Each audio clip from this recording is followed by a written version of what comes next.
It does look like you're in for some really big changes for the next 18 years. Oh, my God. You're getting a test coming up. I got to warn you about a kind of man. Now a warning? Yeah, right.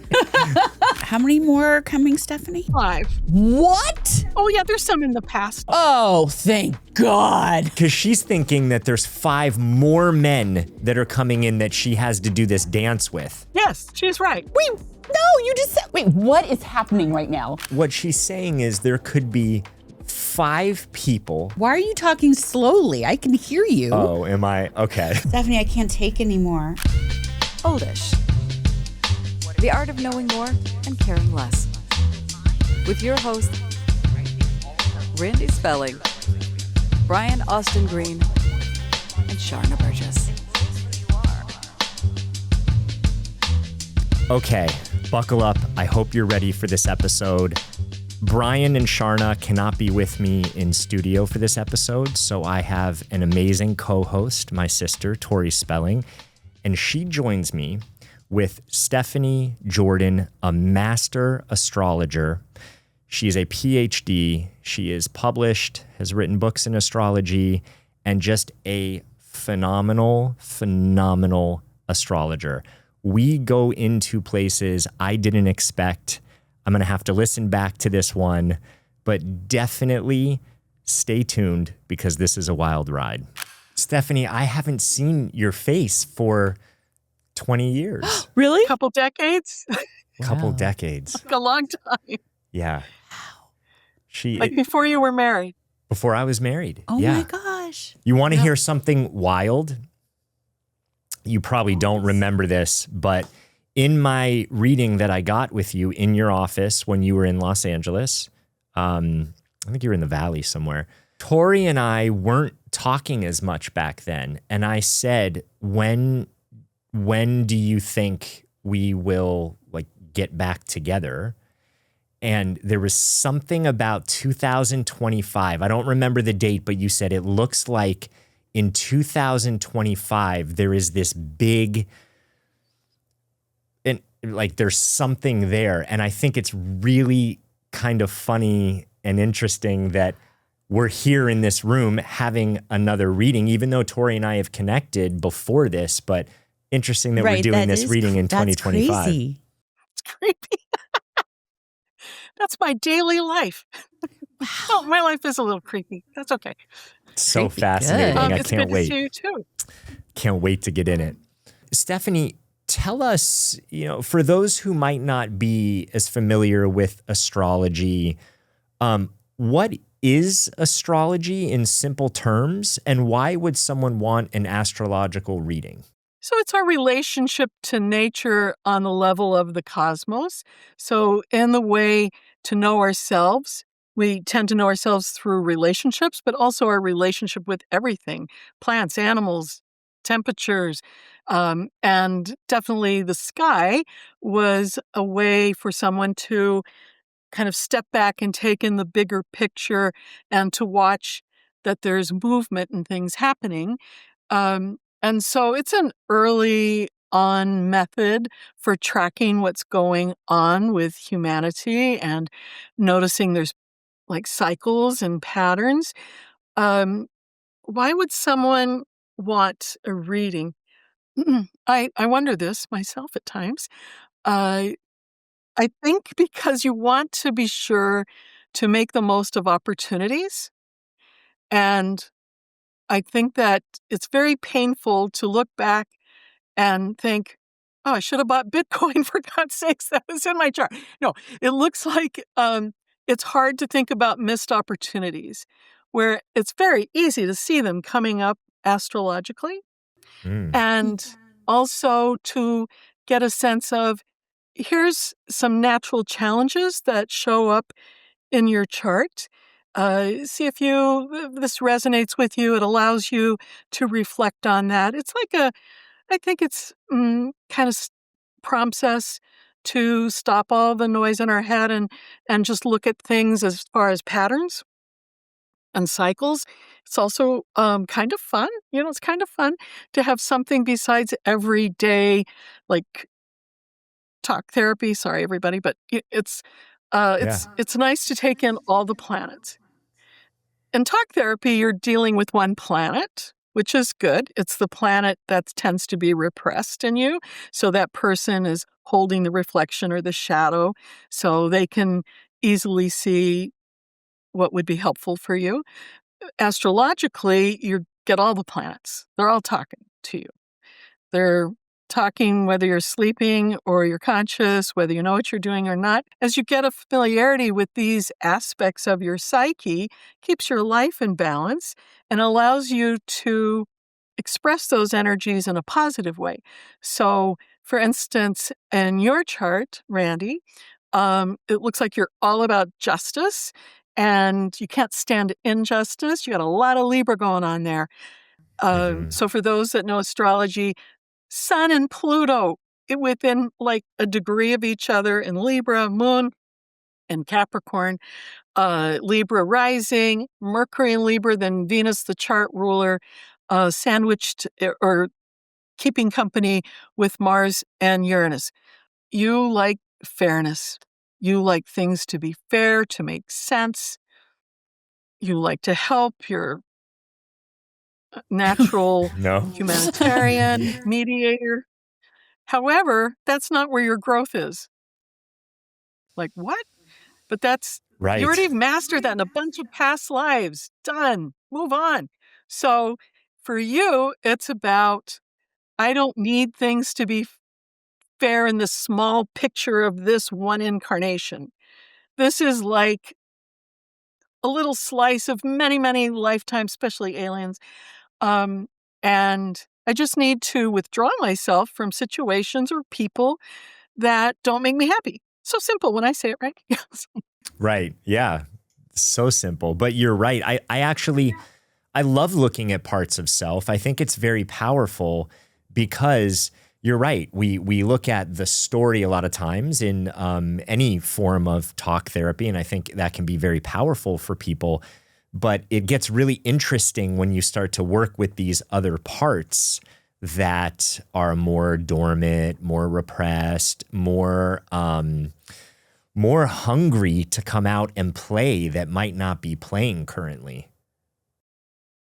And if they're repressed, they're likely attracting that energy that's repressed, which you don't really like that much. Yeah. You know you both have weird charts, right? Weird? Have you had readings before, Tori? A couple, but not in like decades. No, but here's the difference, Stephanie. I'm sorry. I'm just going to share this in front of you. I've had like 40 different astrology readings, and sometimes I'm like, okay, that was like very generic. Yeah. It was maybe there was one nugget that I could always get that's helpful for where I'm at. Stephanie is like, okay, I'm way excited. beyond. So she goes into things that are different than I would say like the run of the mill astrology. But I don't know I don't know how weird hers is, but like When you say weird, what do you mean weird? Most people are not like a chart is like a blueprint for your life, like a movie script. Okay. And so it doesn't really have like, this is good or this is bad. It's kind of like, oh, if you were planning out your life, I want to have this happen. I want this person to show up. I want these issues. And I think most beings incarnating do not choose lives that have these big turning points. They kind of like stability and predictability. And I was kind of shocked when I first saw your chart, Randy. I was like, how are you even doing it? You must be holding things together so carefully because you have outer planets directly connected to your ruler of your chart, to your sun, to your ascendant. And that's like, you have a bunch of them. So I was like, oh my God, how do you do it? And then, Tori, I saw your chart very recently. And I'm like, oh my God, it's another one. And what this means is in your chart, you have Aquarius rising. Okay, lots of people have that. But then you have there's two rulers of Aquarius because before they discovered Uranus, I don't know, late 1700s, Saturn, what we could see with our eyes, were the planets astrologers use. And so you have both Saturn and Uranus, although young astrologers say Uranus, because I think they don't like anus or something. I'm like, really? You're the young astrologers? You can't say anus? But anyway. I love I'm gonna anus, Stephanie. Try to keep up. Proceed. Sorry, I'm a jokester. Okay, so Sorry. Tension so breaker you've had got to be done. these two outer planets ruling you. And the one for Saturn is in your fifth house of childhood. So Saturn is about being grown up. It's also career. So I looked at that and I went, yeah, okay. Childhood actor, that makes total sense. It's also Saturn is fame. And then the planet Uranus, when you were born, was exactly opposite a new planet called Chiron, but not like kind of opposite, exactly opposite. And the most difficult position you can have for Chiron is to have it opposite Uranus and have Uranus as your chart ruler. Anyway, too much astrology off the bat, but it means that nothing really makes sense, and people have a hard time understanding you, and your life has lots of ups and downs, and it's in the sign of Libra. So both of you have this too, Randy. You're trying to get, where's the justice? Where's the fairness? Why do I have to handle everything? Why do I get blamed for everything? So that's hard. I thought that was hard. So also you have Jupiter, which is big, big, big, big, big story. Was just above the horizon when you were born. So you're really doing Jupiter. It must be happy with you. I think of them as people. It must be very happy with you because what does it want? It wants your story out in the public. And Aquarius loves television and media. So you're supposed to be out there. I think you're doing a fine job telling your story, but it also has you changing all the time. So both of you change a lot. I would not say, you're not going to like this reading. I would not say you're the most stable people, although I think you are. Mm-mm. And it's because you can't stop learning, evolving, and Tori, in your chart, like mixing it up. I keep looking over here because that's where my computer with the screens are. So you just like change, and you tend to attract a lot of characters. Jupiter Aquarius is characters. So I think you pick the right life setup to come into to have circus going on. That's what it looks like. It's in the 9th house, which is circuses and zoos. So it's like your life has a lot of circus energy to it. But are you fun? Yeah, you're a fun person. Are you super smart? Yes. Do you keep people guessing? Yes. Do you get bored easily? God, we hope not. Everything starts to change. See what I mean? It's not like your usual just do things according to society's plan. Neither of you have that. When you do a lot of chart readings for people, are a lot of them more like what you're describing, just kind of going along with the norm? Yes. I mean, yes. Like, I don't know, 90%? Yeah. Oh, really? Do you see other people like the two of you? No. Do you? I guess like attracts like, so maybe you do somewhat. That's who you're going to be comfortable with. I agree with you, but I feel like you have all the aspects that Stephanie's talking about, but you have found a way to semi-normalize it and find stability. Mm-hmm. But I wonder if you he's a good actor. He is. If you keep it juggling around by the line of work you're in because you are always helping others, and maybe does that keep your life more calm? For sure. Yeah. But I mean, Tori, it looks like you're always helping others as well. Not the right people, No? but I'm always Are you? helping others. Yeah. I am, but not the people I should be helping. Yeah. Wow. Okay. Wow. Well, So was I people supposed to? with outer planet aspects are called aliens in astrology. So you have alien charts, meaning that you're like a different kind of species of human. Alien charts. alien chart. Yeah. I don't know. Seems good to me. Once Where, once you Stephanie, get past 30, it's good. once we get past 30, right? We had to survive till, Wow. is that like the Saturn return thing that like 28, Yes, 30? but even every quarter turn, like 7.5 should have been something pretty hard. 15, identity crisis. Like, what does it all mean? Who am I in the world? 21.5, putting the spiritual component in. Then 29 to 30, like, who am I? What's my role in the world? What has meaning? What has purpose? All right. It's not how Really? most people think. Yeah, right? Yeah. Yeah. And just Like you should for get those a reward for this. right?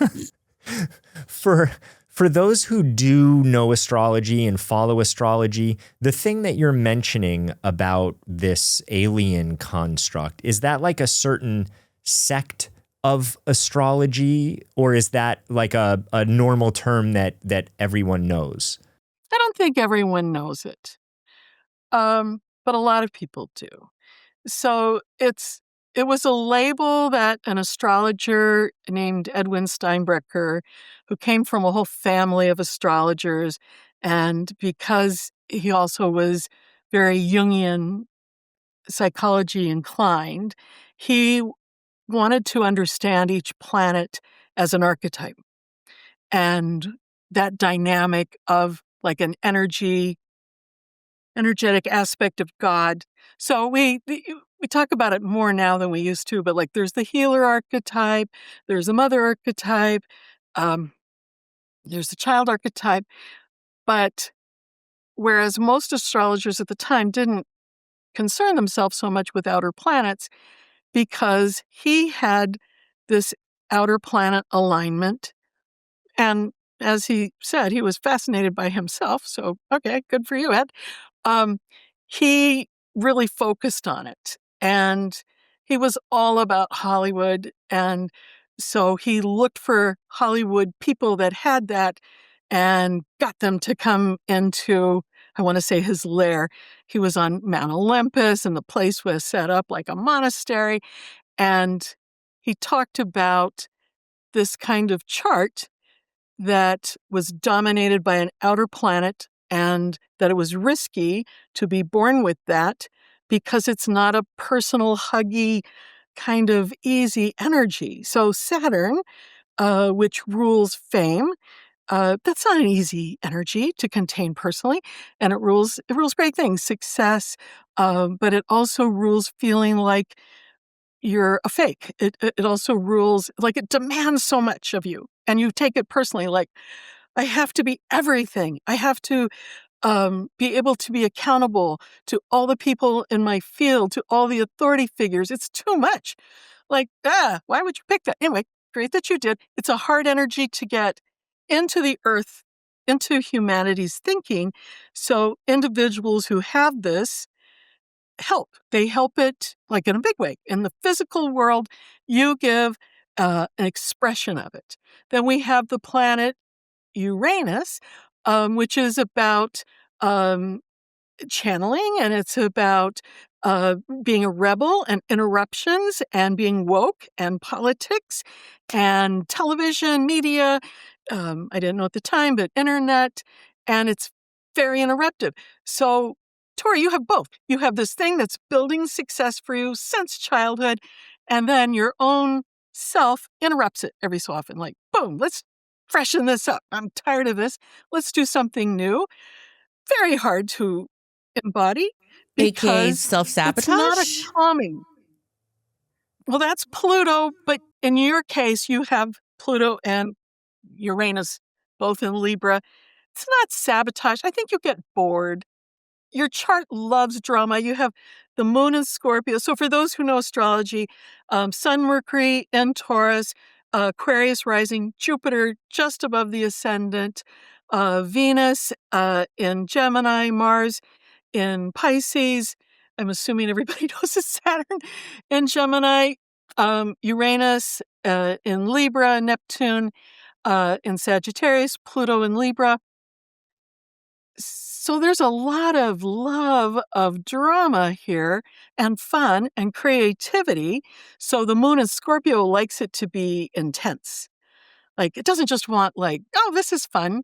Let's have a party. It's like, let's shock the world. I want to pause for a sec, Stephanie, because I think there's a really interesting moment here, an intersection where you're like, AKA self-sabotage. And Stephanie was like, I wouldn't necessarily call it self-sabotage. Mm-hmm. It's you like interruptions. There's drama in your chart. There's creativity. So what you deem as like, I'm just sabotaging myself could potentially be a different reframe to look at it.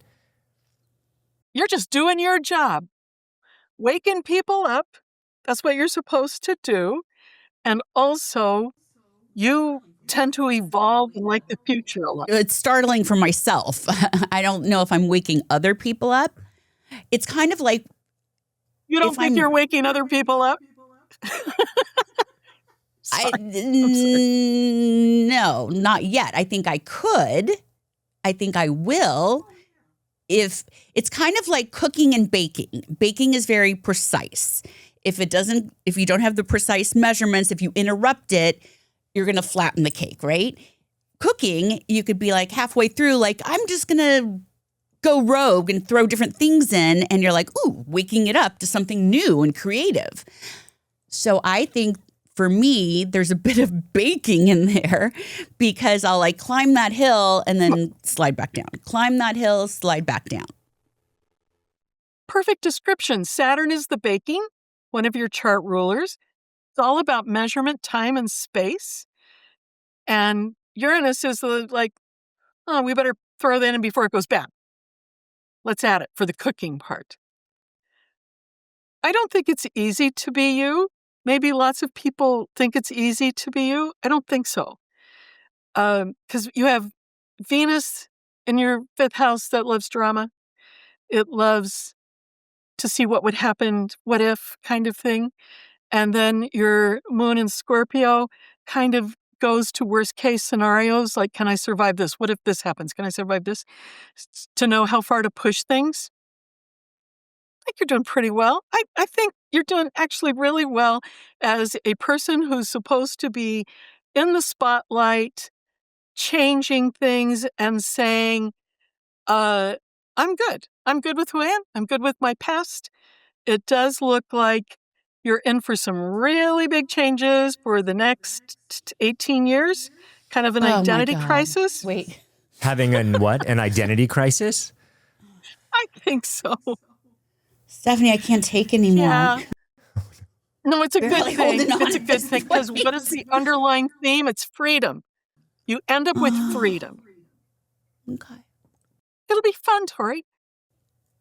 How do you take that when you hear that? Like, there's some really big changes in the next 18 years. What does your mind tell you? What does it go to? Oh, interesting. Well, I don't know, just because it came after the conversation we just had about rising, falling. So my brain interpreted, as you were saying, I have another 18 years of that climb, fall. And I was like, oh man, I don't know if I could probably more take that. intense than anything before. No, oh my gosh. I'm getting old. I can't take it anymore. Saturn is your friend. Time is your friend. Age is your friend. Okay. So that's the benefit of being a Saturn alien, is time's on your side. You'll be fine. And Stephanie? But Yes. wait, Stephanie, what do you mean more specifically when you say that? Time is your friend, time is on your side. How is time an ally with this scenario? she said but when you went in there. So there's a but coming too. Okay, go on. Yeah, but it's a good but. Most people have, especially if they're born at night, so a nocturnal chart, have a pretty tough time with Saturn. It causes doubt, depression, feeling stuck, feeling scared of getting older, feeling your career's never enough. But your Saturn is very positive. It's a great Saturn. It's fantastic. And it's saying you can trust time, that you've made it through the worst. You've made it through the worst. It'll be okay. It'll be good. But it's good to not fight it, not time so much. It's good to not fight the change. You have so much huge transformation coming in. It's best to just like roll with the punches. Like, yeah, yes to all of it. I'll do it if you want to. The main thing is you two have some stuff in common in your charts. The main thing is to focus on what you want and stop agreeing to do things you don't want to do. Mm. I can say that to both of you, aliens that you be. It's like when you're an alien, it's more like you're a wizard and you don't want to play by the rules of the muggles. You've seen Harry Potter, I assume. And so what if they're going to be scared of you? They're going to be scared that you do magic, and if you stared at them too long, maybe they would incinerate. It doesn't matter at this point. You need to just be wizards. Just be wizards. You knew how when you came in, and then you probably scared your parents who were like, you need to fit in, you need to do things the right way. Well, let me go back to your chart, Randy, but Tori, you definitely got repressed, and I'm sure you're like, yeah, who didn't? But the magic got crushed a little bit. It turns out great, though. Randy, yours is more about, I don't want to hurt anybody. I don't want to do anything that causes another person suffering. I'm listening really carefully to hear, what do I need to do so others are giving me that sign, yeah, I'm a good human. And it looks like you paid really careful attention to how to be a good person. And you created a lot of inner rules for yourself of, I need to be this way, I need to do this, and I can't hurt anybody else. So true. And part of it is because you have a high level of psychic sensitivity. Mind you, you're worried about, I'm going to stay with this metaphor, you're worried about the muggles being in pain.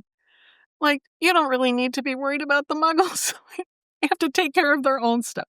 So the rules of being good got in your way because they weren't your own rules. They weren't from your archetypes, your planets. So, oh my gosh, I want have to keep to get hearing to- that quote about you over and over. That's so true. Right? Yes. Like dead on. Dead on. well, stop being so good. I think Tori could give you some good advice on this.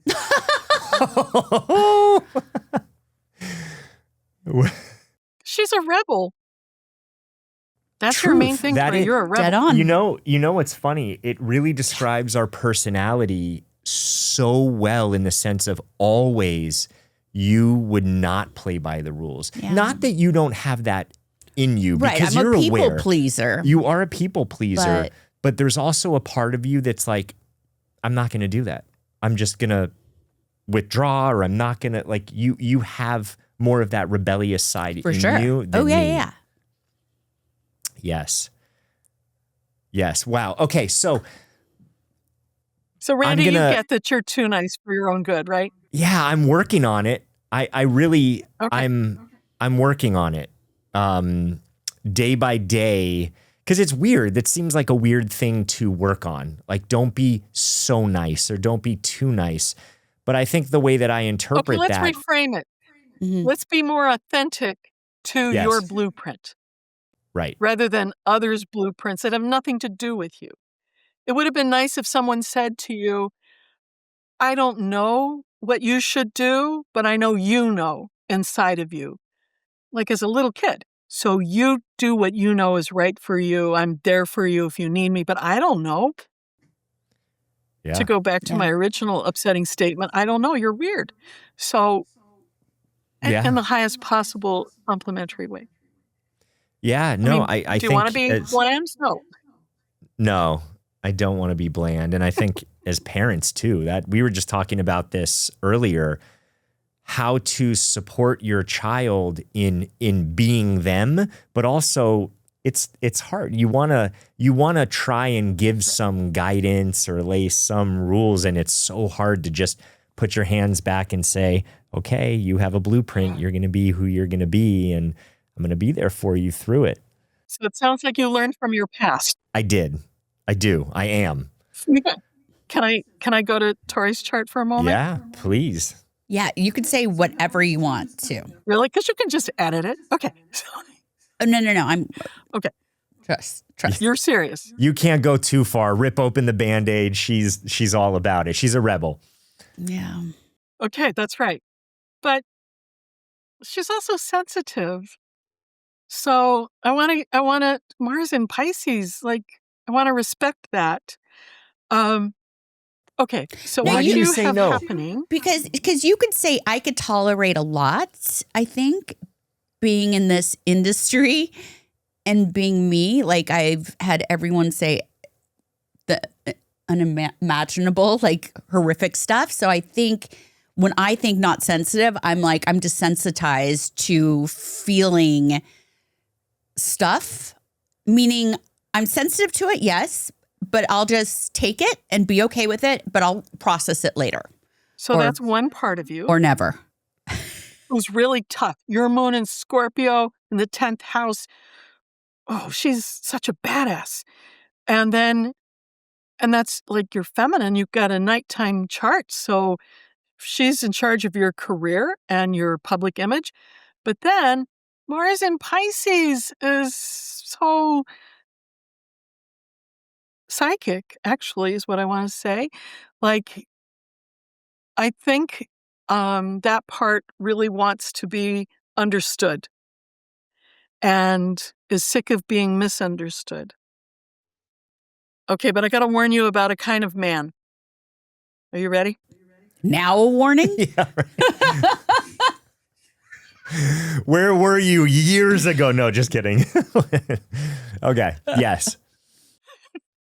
Okay, so in your chart, you have Pluto in lots of past lives, has shown up as someone who has, it looks male, maybe it could be, I think it's male, who's owned you. Now, it could have been enslavement.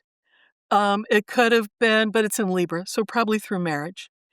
And the thing you wanted most was power and freedom. And yet this person had a way of studying you so carefully and knowing where the gut punch target was that it scared you and you would become a pleaser, we'll say. But it's more than that. It was like threatening. This is past lives. Some of these individuals, maybe a lot of these individuals, have shown up in this lifetime. And it's better. It's evolved. You're getting a test coming up of a couple more. Oh, very sexy. great. Funny, smart, creative. These are men. Oh, these are coming men. in. Oh. Like Yes. friends or like sexy, smart, creative men amours. who put you on a pedestal. Wait, someone's going to put me on a pedestal? Mm-hmm. Oh, yeah, that type. Yeah. Oh, boy. They then start to make her believe that she's ruining the relationship, that it's because of her things aren't going well, that if she were doing a better job, the relationship would be flourishing. And they want her to be dependent on them. So there's they want her to be addicted to them. But that doesn't quite happen. So instead, Tori, it looks like you start to step back and realize, okay, this is coming at me because I'm not owning enough power. So this person is like a repressed part of power. They actually hate themselves, and they're very self-destructive. and they don't feel their feelings, just linear, intellectual in a lot of ways. And then the feelings, the vulnerable parts, have to get expression, have to get consciousness, so they got to make them unconscious. So this could be people with strong addictions that show up. And that's when all the stuff comes out, all the angry, looking at me, internal Swan. feminine starts dumping. And I told it you doesn't she's happen, good. though, because it's Pluto and Libra. You have to live together over a year or be married. And otherwise, it just seems like this is the most confident, wonderful, attractive person, and so charming. Just know, okay, I need to own more power. This type of man, another Pluto man, has shown up. Got to get with more power, more power. How many more of these types of men in a different See your foot moving, incarnation like, each no, time? I want to run away. I think it's just 5. No, she said how many are coming? Like, is this in the future 5. or has this already happened? 5? Oh, yeah, What? there's some in the past. Oh, thank God.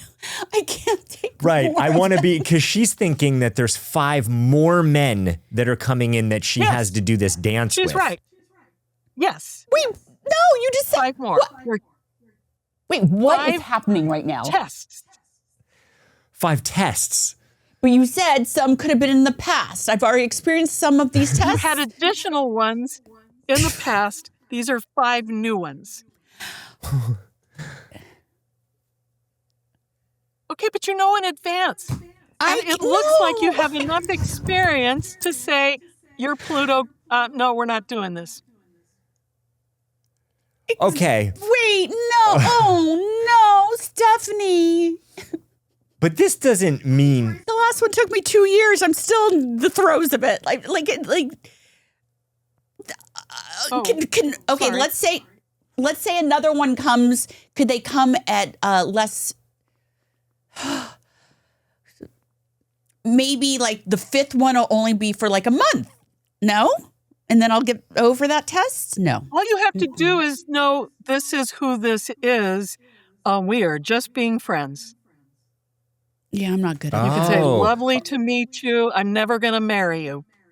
okay, but this is a different, because what she's saying is there could be 5 people coming in. Why are you talking slowly? I can hear you. Oh, am I? Okay. Trying to really make sure this, so there Drive could the be, point home. Okay, so yes. it could be 5 people that are Scared coming for in. you. Right. He should. I'm scared for me right now. I mean, when you hear 5 more men I'm that you have to 52. do. I just got out of one time that is on lasted your almost side. 20 years. And then I fell right back into another one that I'm still somewhat semi in. That could be 1. So maybe there's 4 more. And that's taken 2 years to try to get out of this current one. So there's 5 more. Yes, but Stephanie, tell Yes. me if I'm looking at this correctly. The Okay. lens that I look at this through is that these are people almost like you need a certain movie to play out to become the hero for maybe like a happier ever after. Right. Right? Yes. So you're hiring an actor to come in to play the part to show you what you need for you to go, no.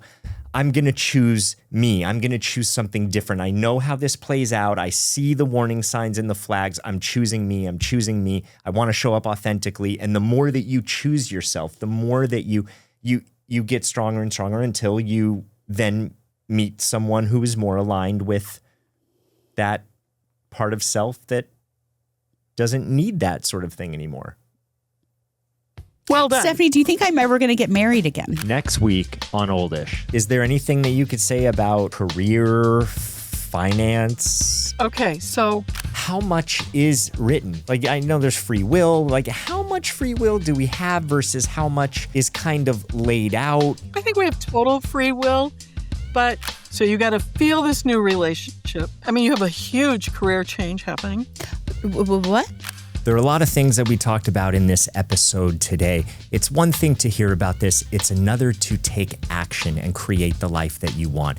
If there's something that you want to create in your life, more fulfillment, more happiness, more joy, getting in touch with your intuition and how to make better decisions, then go to my website, randyspelling.com, and find out more there. Thanks.